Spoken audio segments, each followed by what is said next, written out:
What's up, everyone? Shakiel Mahjouri here for CBS Sports, and you know who this is. He is the former UFC middleweight champion fighting Nassourdine Imavov in the main event of UFC Riyadh, was striking cleaner than even 8th Gate Rock Lee, the last style bender, Israel Adesanya. How's it going, man? Very well, my man. How you? I'm doing well. Appreciate you. It's nice to see you back. Always an exciting time when Izzy's on the card. Definitely. Now, we're going to get the fighting stuff out of the way because I have so much random shit to ask you, and I want to make sure we get it in. But first, before we do, are you prepared to admit that you did not serve matcha to Robert Whittaker, but you were indeed trying to poison the man? Nah, it was my chef. He was trying to poison him. Nah, it was matcha, but that was fucking hilarious because matcha does have caffeine in it. So yeah, it was just a funny moment, but it was cool. It was cool to just even see it on screen. It was funny. I keep laughing every time I see it. I know you two have kind of talked at length about it, but are you enjoying how like positively the online community has reacted to this sort of like unlikely friendship between you guys? Yeah, definitely. It's always nice to bury the hatchet, and especially in this MMA fucking news cycle. Sometimes it's negative, negative, negative. So it was nice for Rob and I to bring something positive that the MMA world can like unite over. For sure. Let's talk a little bit about the fight at hand, obviously. I read some quotes you gave to the New Zealand Herald about how you feel that the pressure is on Imavov in this fight. I did get a chance to talk to him. He begs to differ. He says, if Izzy loses this, it's a 3-fight skid. He'd be sort of lost in terms of where he's going. I just like your response. Do you feel any pressure? Is a 3-fight losing skid a thing that even worries Izzy right now? Nah, not really. I put the pressure on myself, but yeah, if that's how he feels, that's how he feels. But I've been here before. Dana did say at the 311 presser that he does anticipate that Hamzat fights for the title next. And so I'm curious where that puts you. I know it's been sort of talked about, at least sort of among fans, but if Pereira beats Ankalaev, there's a shortage of light heavyweight title challengers. Is that anything of interest to you, or is middleweight still the path forward? Now I'm middleweight, that's where I'm at. So I'm just chilling, doing my own thing. Last thing on the news items before we talk a little bit about anime, other random stuff that's gonna at least keep me entertained. Dana White did finally concede after 311 that Islam Makhachev is the pound for pound best fighter. We've heard basically everyone give their takes on this. I'm sure you might have on the post fight show that you do after these pay-per-views. Who, in your opinion, is the pound for pound number one right now? I don't think about it. That's kind of subjective. Mm-hmm. This is mixed martial arts. Art is subjective. So whoever you think is the pound for pound is the pound for pound. Also, they have to have the body of work to support it. But yeah, it could be anyone in the top 5. Whoever you like. I hope this one lands for their sake, not for mine. I always put out a fan Q&A, and I'm not going to have anyone accuse me of not being a man of the people here. This was by far the most upvoted, and there were so many of these comments. Are you familiar with your number one online glazer, Kenny Okoye? Apparently you follow the guy on Twitter. Oh, is he a Nigerian kid? Yeah, I know. Yes. Yeah, yeah, on Twitter. Yep, I'm aware of him. Yeah. I wouldn't call him a Th- glaze. Everyone likes to say glaze, glaze. Like it's all right to show love without calling it something gay. It's Is just that actually now this is me being like ignorant. Is that sort of there's like a homophobic slant to glazing that I'm unaware of? pretty sure everyone. I mean, even like New York niggas always they think about gay shit all the time. That's why they have that pause game. I don't understand, bro.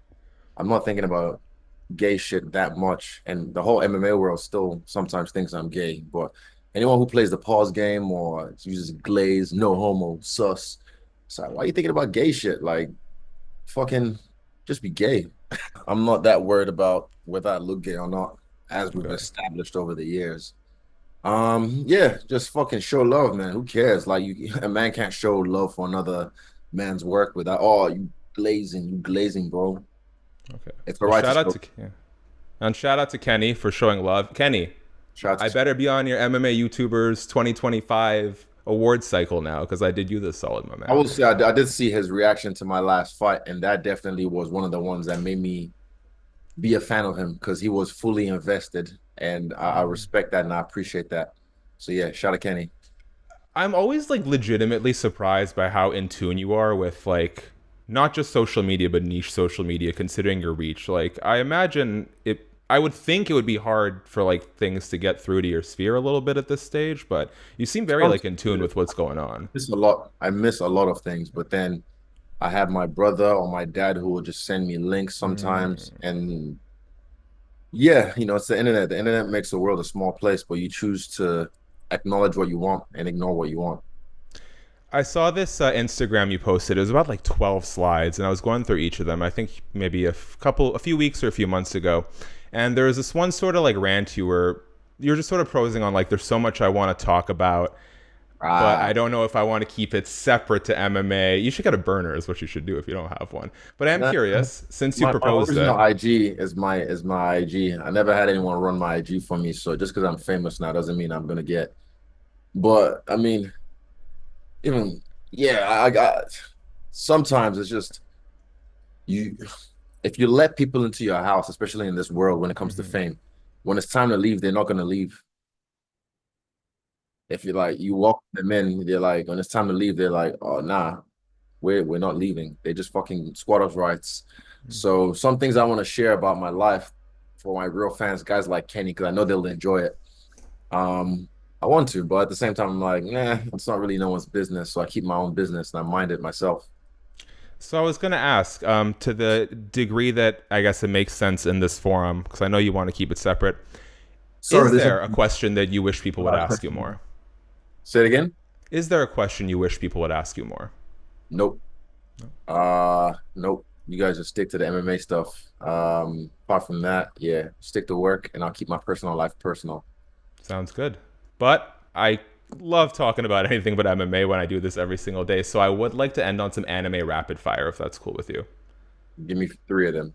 All right, let's go. First, what's the last anime that left you in an emotional shell? Just like a pool on the floor weeping.